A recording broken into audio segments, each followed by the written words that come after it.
Olá para todos vocês, com muita alegria começamos mais um programa Inspira. Estou muito satisfeita, estou bem feliz com o retorno de vocês, alguns amigos, alguns alunos, algumas pessoas que eu não conheço, me dizendo que assistem o programa, que fazem as práticas, isso me deixa muito feliz. É um trabalho que eu aqui, toda a equipe da TV, nós fazemos com todo o amor. E pensando em uma forma de você interagir aqui com a gente, vai aparecer aqui o meu Instagram, @ferperlate.on, para você deixar seus comentários, se você tiver alguma dúvida, quiser falar alguma coisa sobre o programa. Sendo selecionado o seu comentário, a gente coloca nos intervalos do programa para que você possa interagir aqui com a gente.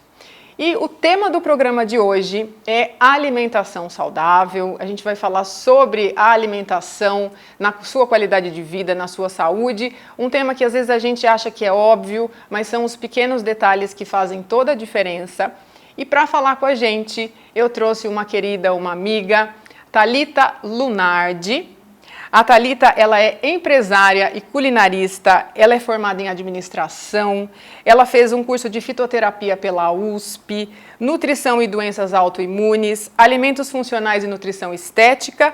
Ela trabalha com grupos motivacionais voltados à alimentação e bem-estar e ela tem uma cozinha especializada em culinária e alimentação saudável. Seja bem-vinda, Thali. Obrigada, Fer. Primeiramente, queria te agradecer pela oportunidade de estar aqui hoje, para a gente dividir um pouquinho essa experiência, esse conhecimento e mostrar para as pessoas como às vezes pode ser mais simples a gente ter uma alimentação mais saudável do que a gente pensa. Sim, como a gente falou aqui em alguns programas com outros convidados, é voltar ao simples, né? Sim, exatamente. E uma coisa que você sabe muito bem, né? Que você é uma apaixonada pela cozinha. Total. Pela forma de preparação do alimento, né?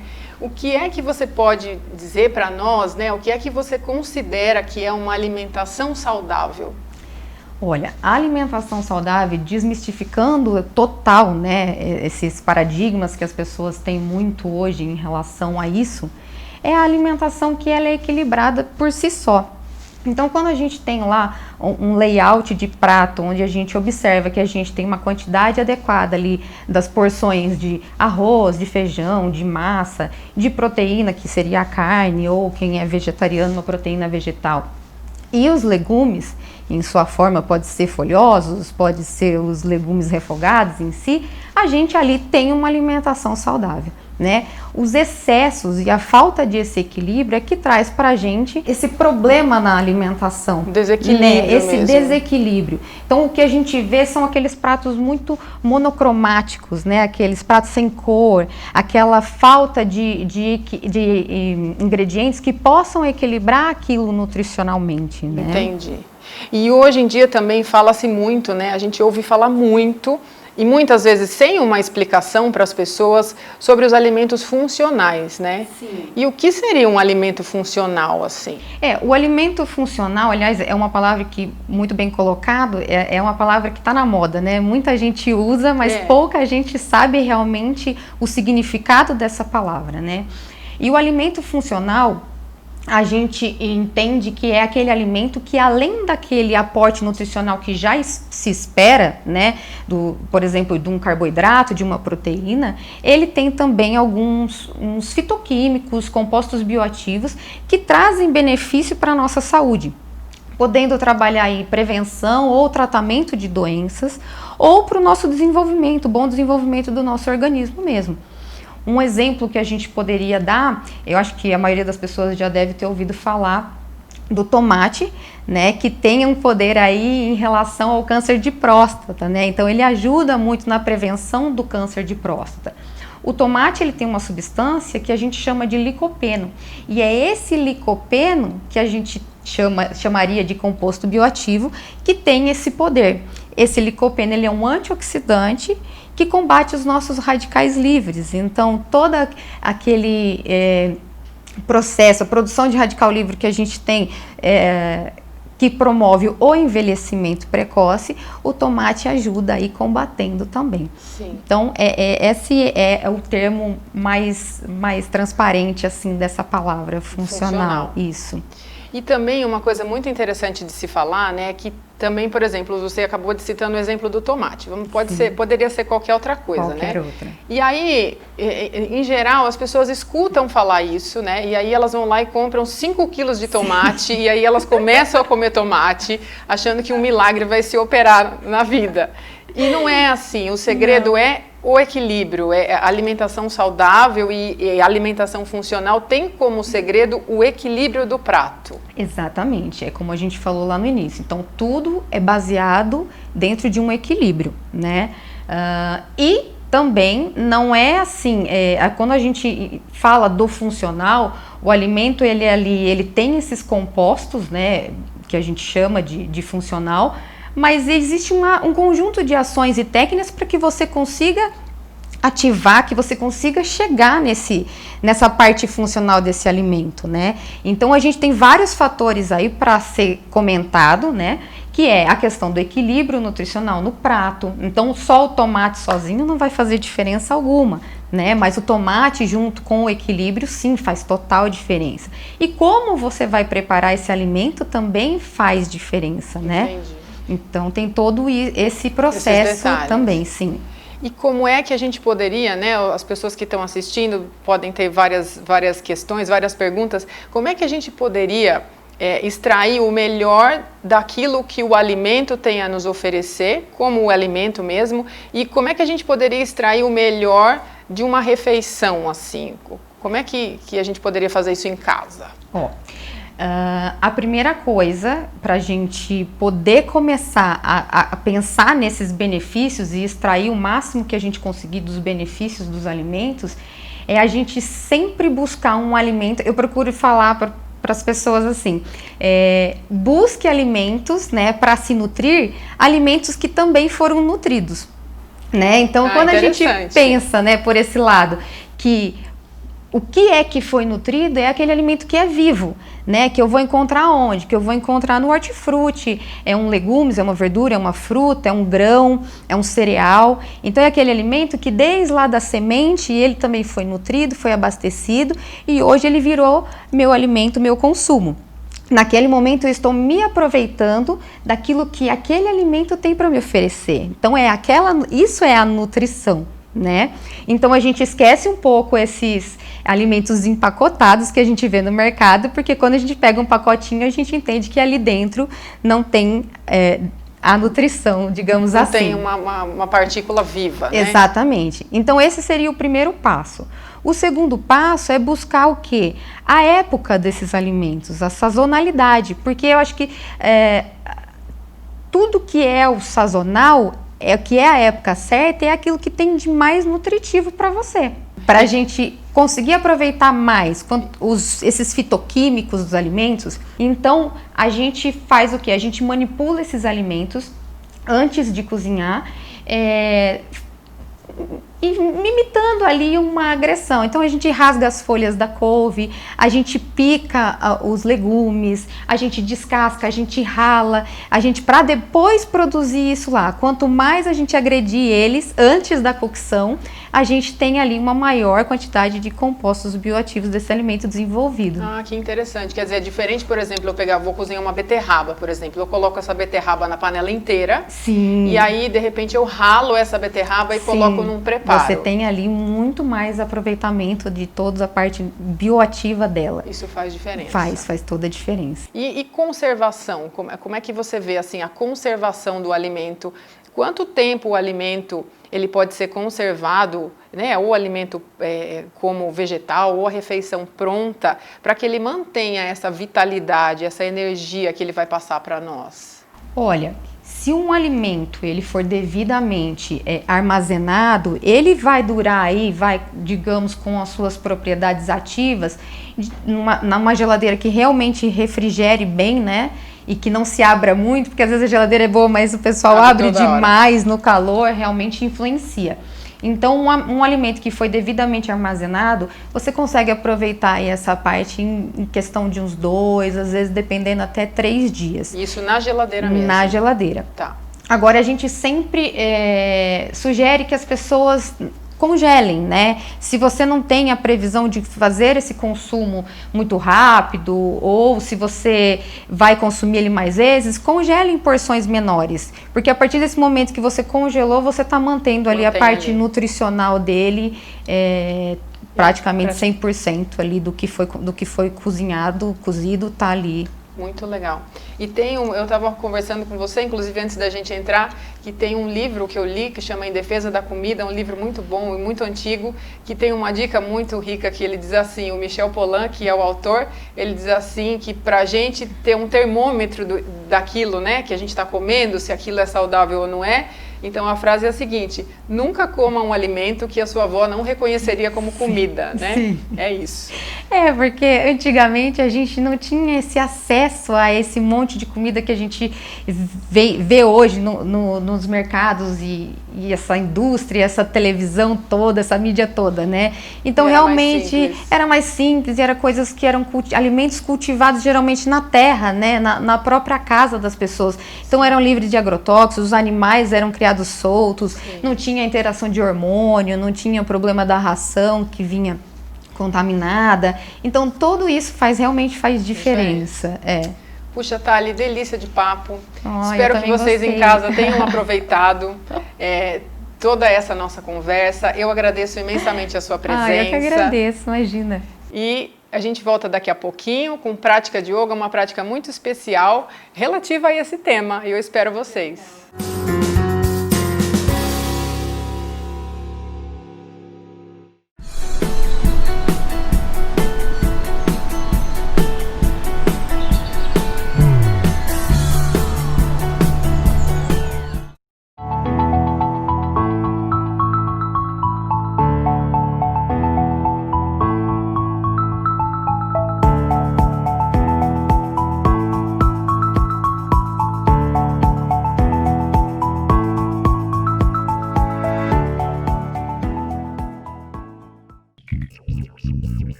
Estamos de volta dessa conversa deliciosa que a gente teve no primeiro bloco e a gente vem agora para as posturas de yoga.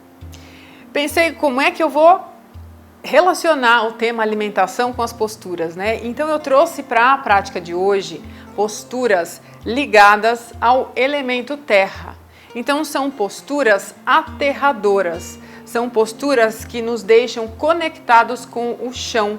E não só com o chão, mas com as energias de firmeza, de estabilidade, né? Assim como a gente precisa de terra para que a semente possa crescer. A gente precisa, até quando a gente vai construir uma casa, a gente precisa de bases sólidas no chão para que a estrutura possa crescer. Então as posturas de yoga de hoje, elas trabalham essa base, elas fortalecem a nossa base para que a gente possa crescer com a nossa energia e com a nossa respiração.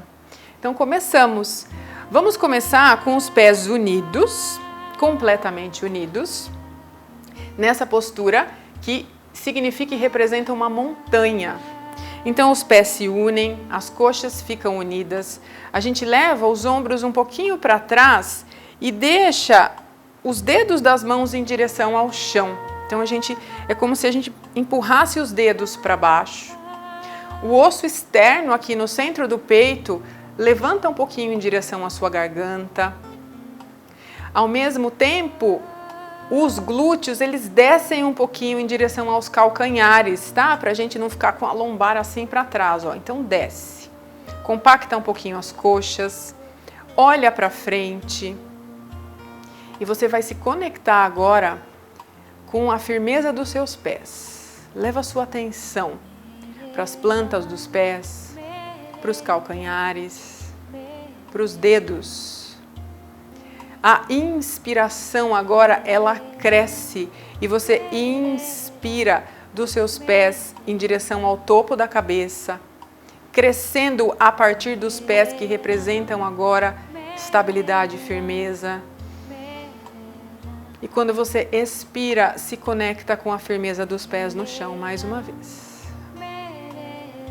De novo, fica presente nessa respiração. Inspira, o prana, o ar, eles sobem. Expira, firma os pés no chão.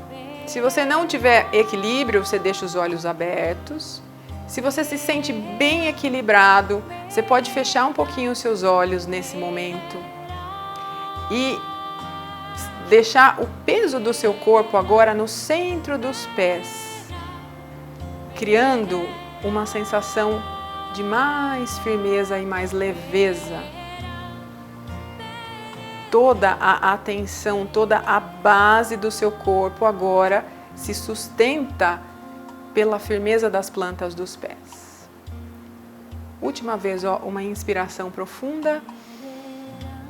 E expira, firma esses pés lá no chão, a terra. Vamos para a segunda postura. Você vai afastar os pés um pouquinho além da largura do quadril e eu viro aqui para te mostrar. Então, com esses pés afastados, a gente trabalha numa base de equilíbrio. Então, as mãos, elas vão ficar de novo, ó, conectadas com o chão. Na verdade, elas vão manter a lateral do corpo. Então, você empurra os ombros para baixo e mantém essa ação das mãos, como se elas ficassem compactadas aqui no quadril, mas um pouco afastadas.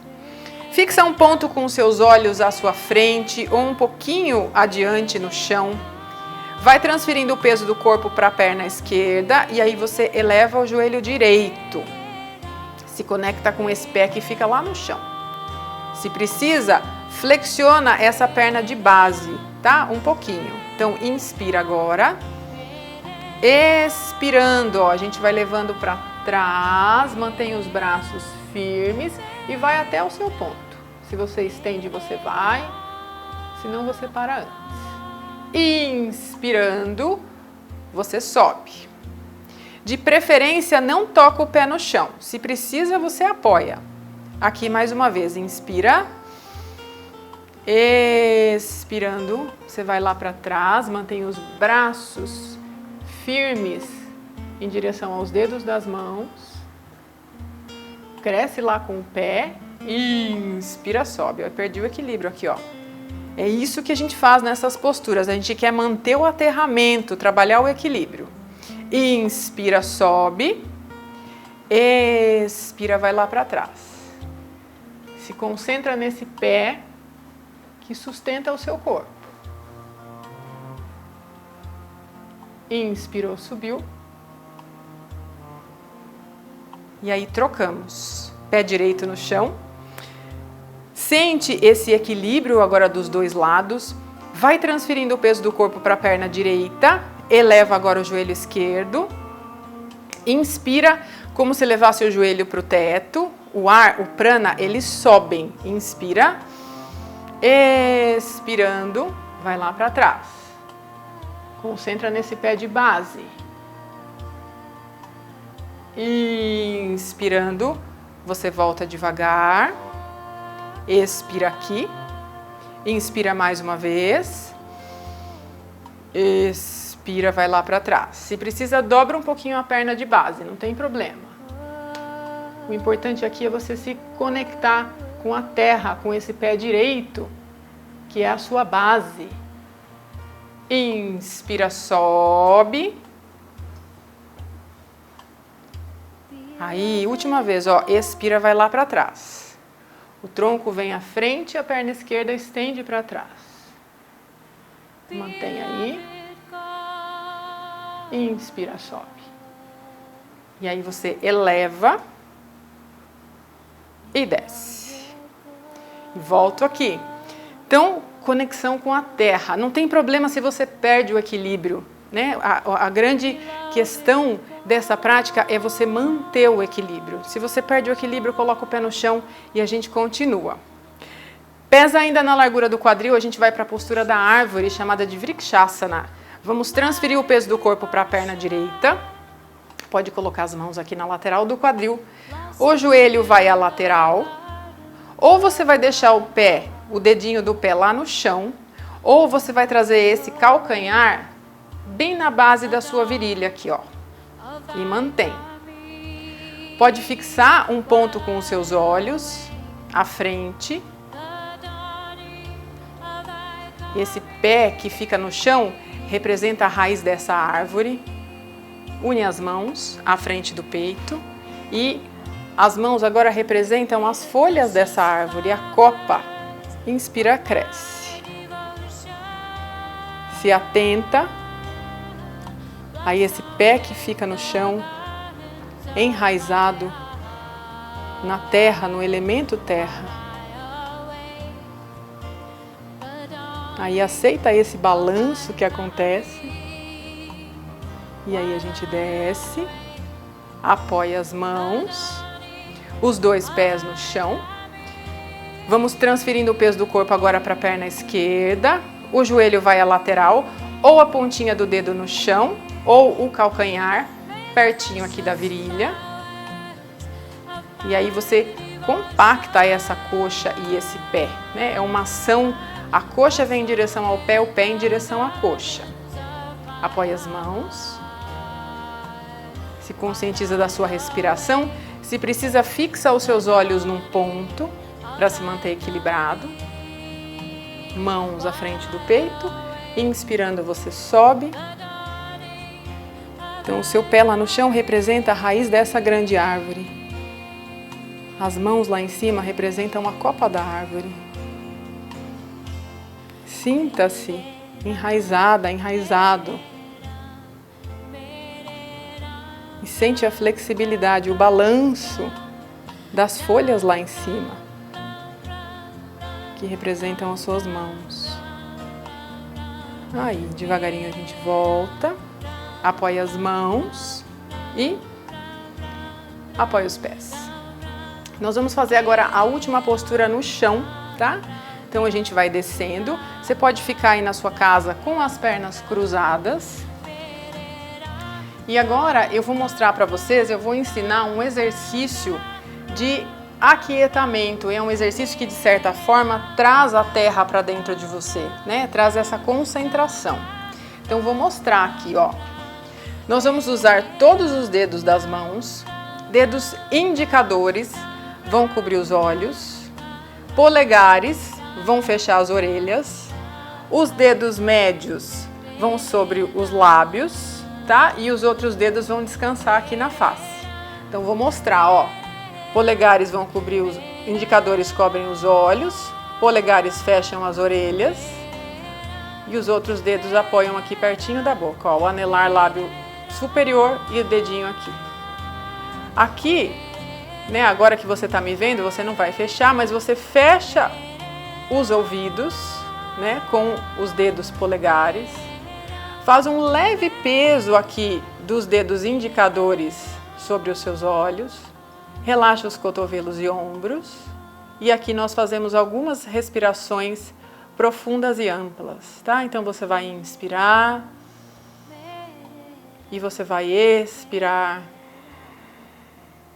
ouvindo o som da sua respiração interna, tá? Então eu mostrei para vocês a posição das mãos e aí você vai fazer por alguns segundos, o quanto você puder, o quanto você for ficando confortável, uma respiração que seja longa, lenta e profunda, mas uma respiração que seja confortável, tá? O tempo da inspiração e da expiração podem ser o mesmo. Quer dizer, se você sente que você inspira em 2 segundos, você expira em 2 segundos, né? Então, esse é um mudra, é um exercício que a gente faz de fechar os 6 orifícios do rosto. E essa técnica, né, esse fechamento dos orifícios leva os nossos sentidos para dentro. Então, se você faz uma prática aterradora e depois você retém os sentidos para dentro, você tem um vislumbre de uma paz interior muito profunda, né? Então, essa prática de hoje é uma prática de aterramento e uma prática de aquietamento. Eu espero que vocês tenham gostado, que vocês tenham aproveitado. Estou muito contente com todas as sugestões, os comentários que eu estou recebendo sobre o programa. Esse programa é feito com muito amor para vocês. Eu espero vocês no próximo programa. Desejo saúde para todos, que vocês tenham uma excelente semana. Namastê!